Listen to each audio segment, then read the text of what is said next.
Welcome to Manager Tools. Leading Change, Model and Measure, Part 2. Here we go. This cast answers these questions. Do I have to do Trinity as a director? How do I ensure my organization follows the Trinity? Why isn't my organization do what I asked them to do? Well, if you want answers to these questions and more, keep listening.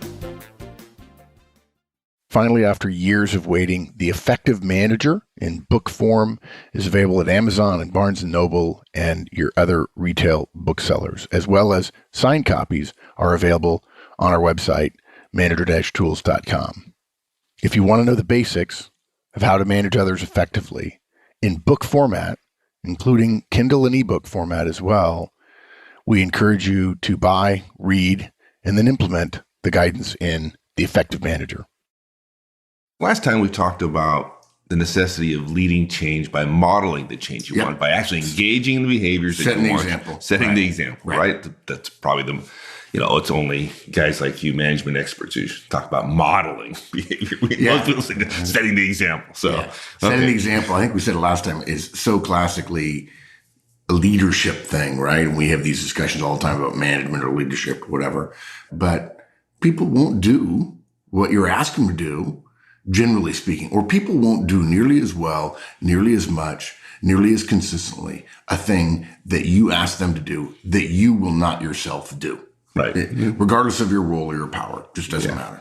Yeah. What you're saying speaks more loudly than the words you use, right? Yeah. Okay. So let's talk about the next step, because modeling the behavior is absolutely necessary, right? But it's not sufficient if you really, really want to get the changes done. If you think about it, modeling is what will motivate people, but measuring is what the organization needs from your process. Measuring is something that people expect to have happen in their organization if the organization believes that what is happening around the measurement is necessary or important. So modeling is necessary, but it's not sufficient. You got to be willing to measure it. The greatest management principle in the world. The things that get measured are the things that get done. If a direct or anyone in your organization has a choice between doing something that's measured, which generally means those things that are reported on or have deadlines and so on, and doing something that isn't measured, she's likely to do the thing that is measured. Why is that? Because if it's not measured, she probably won't get in trouble for not doing it.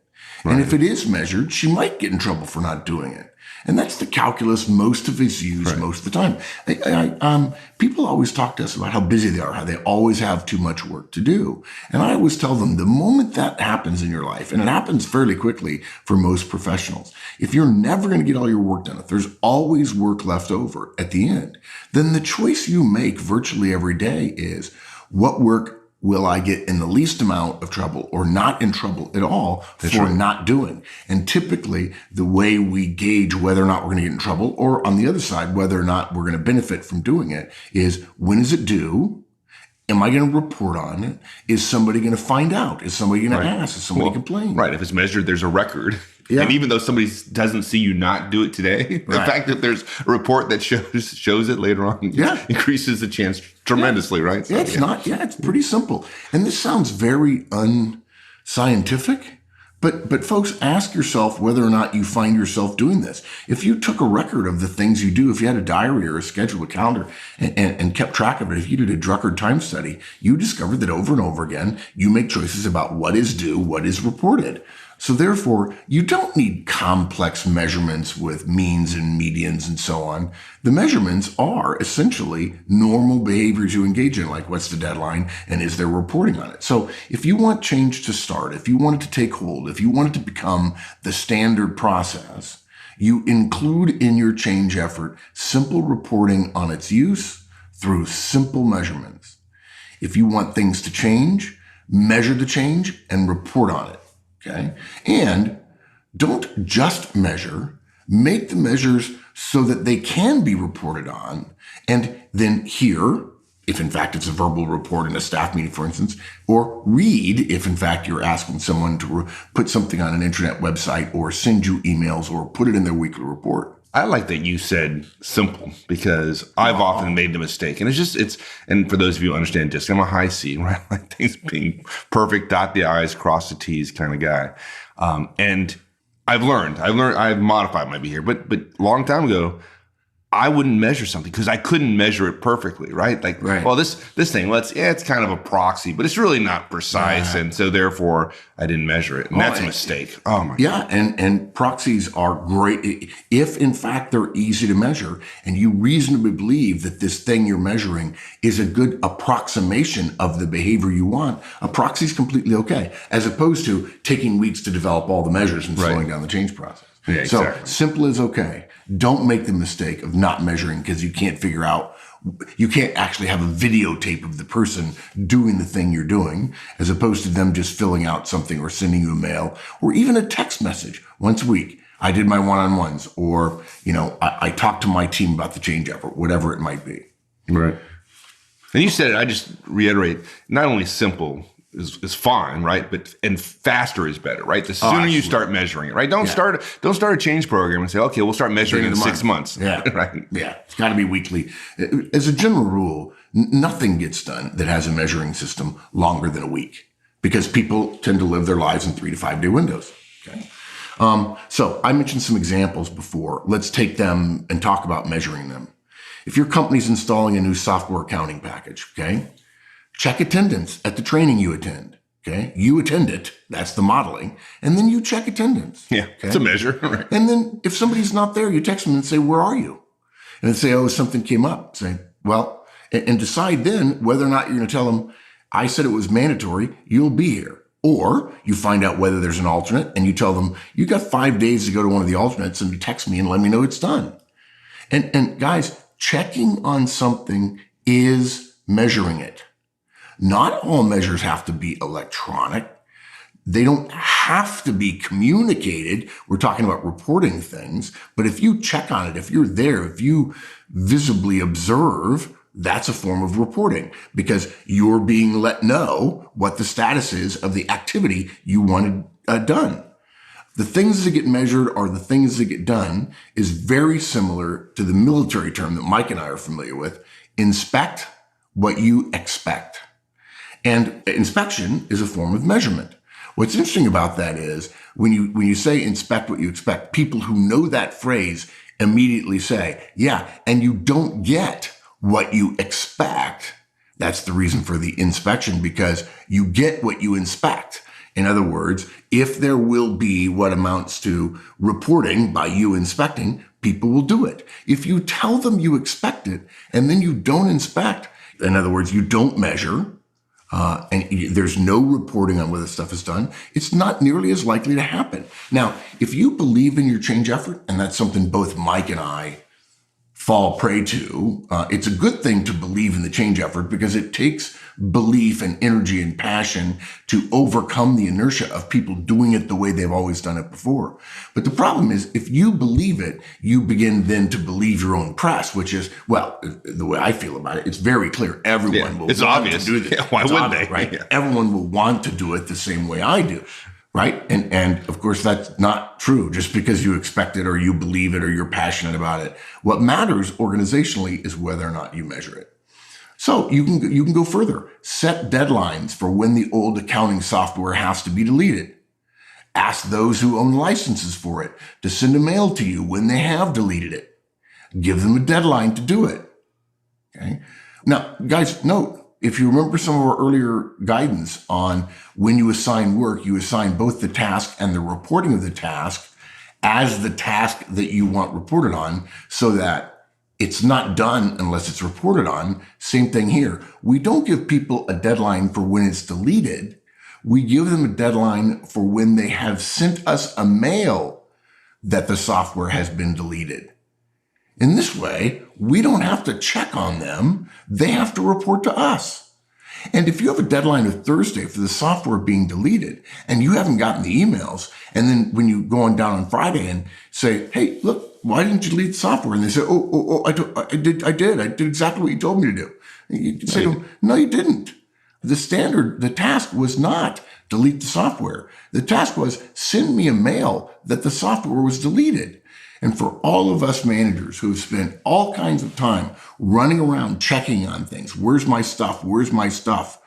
Assigning the reporting of the task as the task itself will make your life a great deal easier and will send the message that this is going to be measured. And I'm sure I shared this with you before when I just got out of the Army, and shortly I went and joined Mobile Oil as a programmer, right? And then a couple months later, I was a team lead. And I remember the first time I put this plan together, and I had, probably like 15 people involved with all different tasks. And I spent all my time running around and finding people and asking them whether they had done their work. And I tell you, it took, after about 3 or 4 weeks of this, I finally went to my manager and said, like, what? This is impossible. I can't get my work done. Do what they're supposed to do. And she kind of suggested I might want to do things a little bit differently. Yeah. Oh my God, it was so painful. Yeah. Don't make the same mistake, folks. Yeah. So guys, if you didn't hear it, there's a cast for that. It's called Assign Work and Reporting. Look, put in your personal task management system a deadline and have an alarm. And I know the stuff we're talking about here, guys, it's not sexy. It's kind of boring. It's kind of mundane. Trivial. It's mundane. Yeah. Look, leadership, sexy, cool, change effort, passionate speech, visual reminder of how good things can be or how bad things were or something. Great. But management is the boring stuff. It's not sexy. It's not boring, but it is disciplined and it's really effective. So set deadlines for when new reports come from the new system versus the old system. Okay. Assign responsibility for the task and the reporting of its completion to the people who use the software. Discuss the change process briefly each week in your staff meeting. Announce what percentage of tasks were done, which weren't done, what the new deadline is, if there was one that was late, and what the standard is for the percentage, whether it's 80% or 85% or even 50%. Discussing the status of the tasks in a project, which is classically who does what by when, is measurement because it's a form of status reporting. And you don't have to be any more complex than this in order to make a difference. There is no fancy way. You don't need an intranet. You don't need a website. Although that said, they also work great with red and green and things that are turning, orange and a quick review, a dashboard of things. Those are great. And if you have a dashboard, you have to hold people accountable for filling it in. And what people will say is, well, do you want me to do the change stuff or do you want me to report on it? And remember, the answer to that question is yes. Okay. There is nothing wrong. In fact, there's a lot right with telling somebody, yeah, you have to do the work and you have to let the organization know the work is done. In Organizational Theory 101, if someone has done work and no one else knows the work is done, the organization doesn't know the work is done. The work, therefore, has no value. It is not work being done that matters in an organization. It is the communication of that work being done that matters. If there's only one person doing something, if it's a one-person organization, there doesn't need to be any communication because the moment the person does it, the entire organization knows it's done. In a larger organization, 1+1, the moment you do something, if the other person doesn't know it's done, they may not or cannot do the things in addition to what you've done that creates the total value that the organization serves society with. And I fight this battle all the time with people. You have to measure. Oh, well, my people are so busy, Mark, that I don't know that they need to measure. I said, well, that's fine. I said, I totally get that. But what you're saying is you are not willing to engage in the behaviors that will cause this change to take hold. You're saying this is a great idea, but you are not willing to see it through. And I got to tell you, if you're wondering why people are too busy, it's because you're not willing to follow through on the measuring part. You'll do the modeling part, but you won't do the measuring part. And then you wonder why everybody's so busy and why they tend to disdain deadlines and so on, because you're telling them they're really not all that important. Yeah. In my experience, this is the biggest reason why change efforts don't take place in most organizations. There's a big kickoff. There's lots of energy, lots of fire, lots of smoke. Yeah. And then 6 months down the road, nothing's happened. Yeah, and I agree. It's because they're not measuring. Yeah. Now, before we go, let me ask you one more question. What do you think about sharing of those measurements across the organization. So, for example, I know some managers say, well, I don't want to share the detailed measurements because, well, those measurements are a form of feedback. And of course, I don't do feedback in public, so I wouldn't share the measurements. I disagree. I disagree. completely disagree. If I work for you, when you give me feedback saying, hey, you didn't met the deadline, or hey, when you met the deadline, it was great, thank you, or when you didn't meet the deadline or you didn't report on your stuff, it makes my job harder, it slows us down, or whatever. That's feedback. That's for me. If in fact an organization, a small part of the larger organization, is going through a change effort, whenever possible, we want to share that information, whenever possible. Now, I also think that, somebody said to me once that Mark, your approach to reporting work is a form of public shaming. Oh, right? my God. Yeah. Really? It's like, oh, that's the reason you're doing it. No, it's not the reason I'm doing it. I do want the organization to know the status of work, though, because that affects how they do their own work. And if there's only one person not getting the work done in a change effort, I want them to know they're the one. Now, I'll give them private feedback as well, but I want others to know. And I want my best guy to know that if he's waiting on a task from my worst guy and he can see that my worst guy's task accountability rate is only 20%, my best guy is going to come talk to me, or he's going to do something else because he knows that task he's expecting is not going to get done. That's useful information. I'm sorry. It's useful. In fact, there's all kinds of organizational theory in the last 10, 15 years about the beauty, the fantasticness of intranet sites where you can go up and you can see the status of things very quickly. Dashboards. CEOs everywhere want a dashboard. It's not feedback for a division head if the CEO can read on a dashboard a series of measures that shows how that division's doing. That's just more efficient communication. Right? Ideally, we would all like to know everything that's happening in the organization. There's too much to know. So therefore, we have to make choices about what filtering happens so that people aren't overwhelmed with data and they can actually get their work done. Well, a spreadsheet with 10 people's names on it and 25 tasks that has color-coded, green, yellow, red, whatever. You can take in the gist of that data in 10 seconds, right? You can. And I don't think there's anything wrong with having an intranet site that shows who logged in. We use Dropbox. I think in Dropbox, you can actually tell who logged in, right? If you had administrator privileges. I wouldn't hesitate to say there's a task that every week you have to check on the dashboard.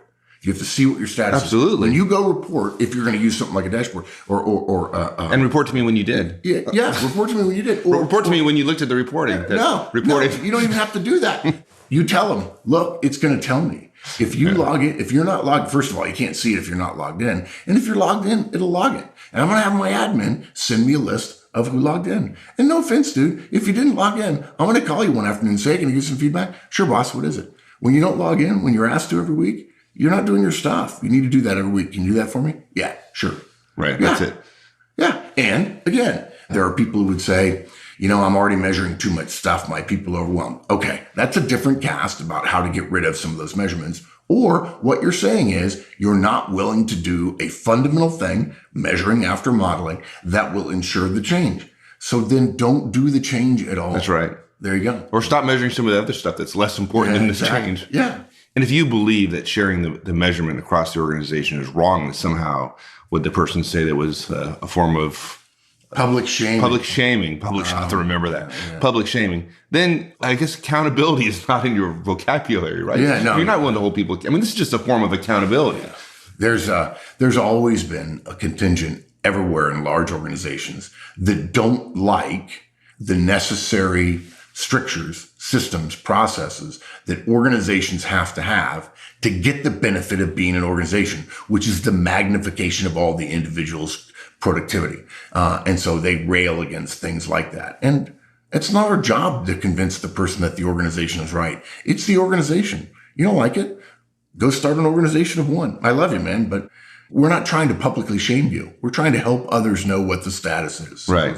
It's a team. It's an organization, right? It's not a bunch of individuals. Okay. Why are you posting my batting average? Are you trying to shame me? Well, you wouldn't be shamed if it was better. Good. It always comes back to baseball. It totally does. So look, bottom line, if you're going to go through the pain of changing something, you want to get the gain. That's the whole point of it. You want to get to the gain of its purpose, right? Too often, we go through the pain, but we don't get the gain. And the way to get to the gain is to first model, and then, of course, keep modeling, and then measure, measure, measure, measure. Excellent. Thanks, my friend. Appreciate it. Partner. All right. Anytime. If you enjoyed this podcast and you want the how-tos of management wherever you are, check out the free Manager Tools mobile app. It's available on both iOS and Android devices. Go to the Apple Store or the Google Play Store and download the Manager Tools app. Just search for Manager Tools in the respective store, or go to the Manager Tools website, www.manager-tools.com, and you'll find the links on the bottom of the homepage. Once you've installed the Manager Tools app, you'll have access to all the Manager Tools and Career Tools shows anytime, anywhere you want. With easy searching of podcasts by category, using the map of the universe, or using built-in search functions, it couldn't be easier. Additionally, if you're Manager Tools personal licensee, you'll have easy access to all the show notes right from the app whenever you want. Go to the App Store and download the Manager Tools mobile app. You'll be happy you did.